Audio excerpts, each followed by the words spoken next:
சிந்தனையை ஒருமுகப்படுத்தி செல்வத்தை குவியுங்கள். Napoleon hill. ஆழ்மன தூண்டுதல் என்பது நீங்களே உங்கள் ஆழ்மனதின் மீது சுயமாக ஏற்படுத்திக் கொள்ளும் தூண்டுதல்கள் ஆகும்.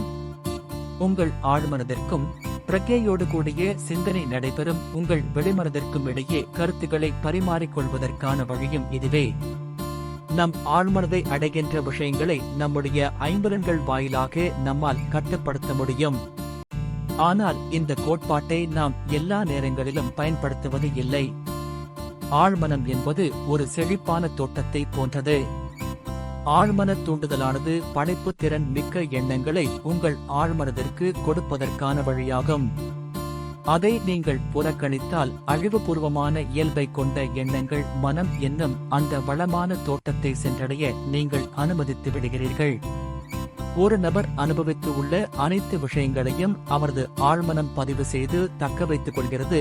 இந்த கோட்பாட்டை அனைத்து உளவியல் ஆய்வுகளும் மனவசியம் தொடர்பான பரிசோதனைகளும் உறுதி செய்துள்ளன. எண்ணங்கள் ஆழ்மனதிற்கு தெரிவிக்கப்படும் போது எவ்வளவு அதிக உணர்ச்சிகளோடு தெரிவிக்கப்படுகின்றனவோ அவை மனப்போக்கிலும் செயலிலும் அவ்வளவு அதிக தாக்கத்தை ஏற்படுத்துகின்றன.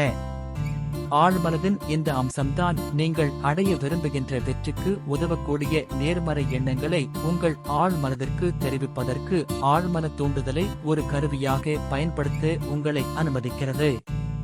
தொடரும்.